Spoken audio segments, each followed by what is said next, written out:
Hello everyone, welcome back to my channel. आज मैं आपको इस एम आर का इस्तेमाल बताने वाली हूँ। इस एम आर कहाँ कहाँ पे इस्तेमाल होता है, किसके साथ आपको इज लगाना है, किसके साथ आपको एम लगाना है और किसके साथ आपको आर लगाना है, वो आज आप जानने वाले हैं इस क्लास में। ओके, अफर्मेटिव सेंटेंसेस मैंने इसीलिए लिखा है क्योंकि अफर्मेटिव सेंटेंसेस ही आज हम लोग प्रैक्टिस करने वाले हैं। अगर आपको नहीं पता है तो सेंटेंसेस कई तरह के होते हैं, जैसे कि affirmative, negative, interrogative. Negative sentences वो सेंटेंसेस होते हैं जिसमें नहीं का इस्तेमाल किया जाता है, नहीं यानी कि नहीं शब्द का इस्तेमाल होता है।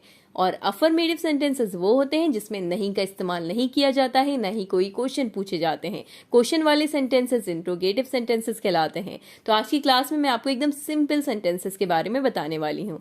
पहचान कैसे होगी, हमेशा ध्यान रखिएगा, इज एम आर का इस्तेमाल हमेशा वर्तमान काल यानी कि प्रेजेंट टेंस में किया जाता है।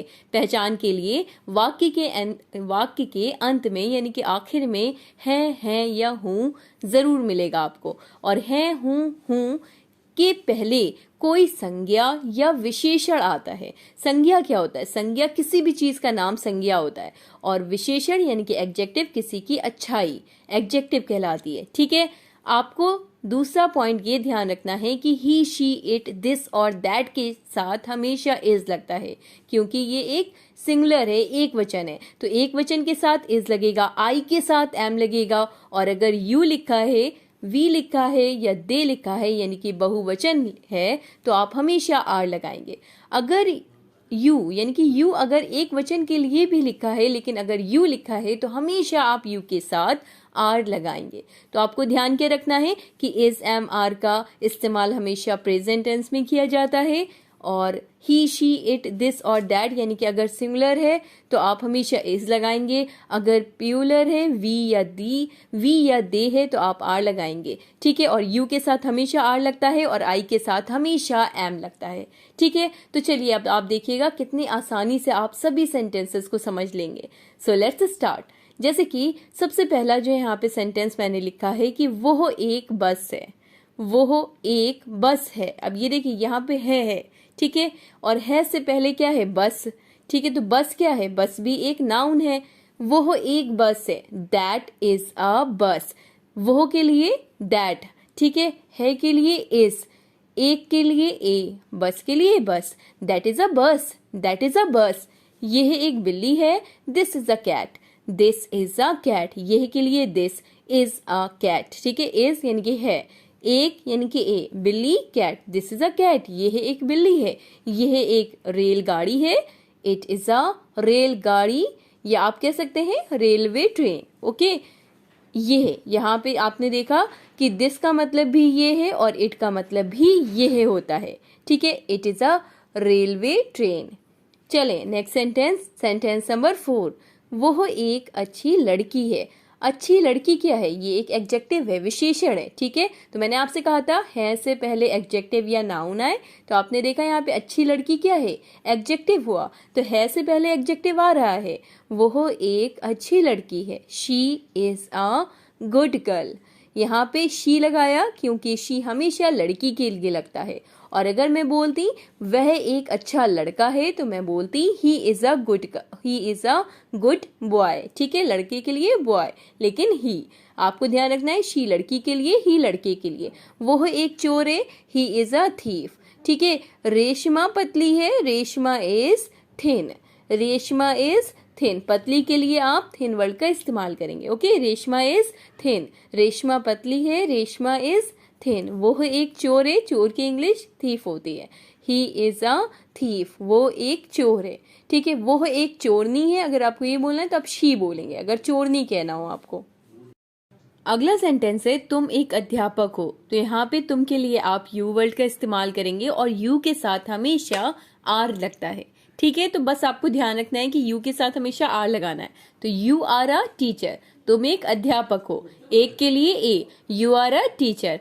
मैं एक खिलाड़ी हूँ। अब देखिए यहाँ पे मैं के लिए आई लगा, और मैंने आपसे बताया कि आई के साथ आप एम लगाएंगे, यू के साथ आर, आई के साथ एम। तो आई एम अ प्लेयर, मैं एक खिलाड़ी हूँ, आई एम अ प्लेयर। ठीक है, खिलाड़ी की इंग्लिश प्लेयर। मैं एक स्त्री हूँ, आई एम अ वुमेन, स्त्री की इंग्लिश वुमेन। अच्छा, मैंने एक शॉर्ट डाला था, जिसमें मैंने आपको सिंगुलर एंड प्लूरल बताया था। ठीक है, आई एम अ वुमेन, मैं एक स्त्री हूँ, आई एम अ वुमेन। ठीक है, नेक्स्ट सेंटेंस, सेंटेंस नंबर 10। अगर आपको अब कहना है किसी से कि हम सहपाठी हैं। सहपाठी वो होते हैं जो साथ में, यानी कि जो कि साथ में पढ़ते हैं, क्लासमेट्स जिन्हें बोलते हैं या क्लास फेलो बोलते हैं। तो आप कहेंगे वी आर क्लास फेलोज। वी दे यू के साथ हमेशा आर लगता है, तो यहाँ पे वी यानी कि हम के लिए वी के साथ आर लगाएं, वी आर क्लास फेलोज। सहपाठी की English class fellows. We are classmates भी बोल सकते हैं आप, या क्लास फेलोज। ओके, वे अमीर है। अब देखिए यहाँ पे वे कई लोगों की बात की गई, तो वे की इंग्लिश होती है दे। दे क्या है, बहुवचन है, इसलिए आप हमेशा प्लूरल के साथ, बहुवचन के साथ आर लगाते हैं। They are rich. पुस्तक मेज पर है, the book is on the table. The book is on the table. Okay, on का मतलब पर, यानी कि मेज पर है, on the table. The book is on the table. Okay, चाय गर्म है। चाय गर्म है या चाय गर्म है, तो आप कहें the tea is hot. Simple, the tea is hot. वे कमरे में है। अब मैंने कहा वे कमरे में है, तो वे यानी कि कई लोगों की बात की गई, तो वे की English they are in the room. In मतलब में। ठीक है, they are in the room. वे कमरे में है, they are in the room. वह एक स्त्री है। मैंने कहा वह एक स्त्री है। She is a women. She is a women. She is a women. वह एक स्त्री है। ठीक है, नेक्स्ट सेंटेंस, सेंटेंस नंबर 16। अब मुझे अगर कहना है इंग्लिश में किसी से कि लड़के बीमार हैं, लड़के बीमार हैं, यहाँ पे लड़के, तो यहाँ पे मैंने कई लड़कों की बात की, तो मैं बॉयज बोलूंगी। The boys are. अब यहाँ पे कई यानी कि बहुवचन हो गया, तो आप यहाँ पे आर लगा देंगे। The boys are sick. अगर मैं कहते लड़का बीमार है, तो मैं बोलती द बॉय इज सिक। ठीक है, द बॉय इज सिक। अगर मैंने यहाँ पे कह दिया लड़के बीमार है, तो द बॉयज आर सिक। ठीक है, वे धनी है। वे यानी कि कई लोग, वे धनी है, दे आर रिच। ठीक है, वो धनी है, ही इज रिच, ऐसे होता है। ठीक है, तो दे आर रिच, वे धनी है। ये पुस्तकें हैं। अब यहाँ पे देखिए ये पुस्तकें हैं, यानी कि कई पुस्तकें, कई किताबें हैं, तो मैं कहूंगी these are books. Okay, these are books, ये है पुस्तकें हैं। वे धनी हैं, they are rich. The boys are sick, लड़के बीमार हैं। Next sentence, sentence number 19। अब मुझे अगर कहना है कि रुमाल, ठीक है, रुमाल की इंग्लिश हैंकरचिफ होती है। ठीक है, हैंकरचिफ। रुमाल जेब में है, रुमाल जेब में है, तो मैं कहूंगी the handkerchief is in the pocket. जेब की English pocket. The handkerchief is in the pocket. रुमाल जेब में है। ओके, अब ये लास्ट सेंटेंस जो कि आपके लिए होमवर्क है। रोहित शरारती है। शरारती की इंग्लिश होती है नॉटी। रोहित शरारती है, इसे आप कैसे बोलेंगे इंग्लिश में, जरूर कमेंट करके बताइएगा। वीडियो कैसी लगी, अगर आपके लिए ये हेल्पफुल रही हो तो वीडियो को लाइक करें, शेयर करें, सब्सक्राइब करें। Thanks for watching.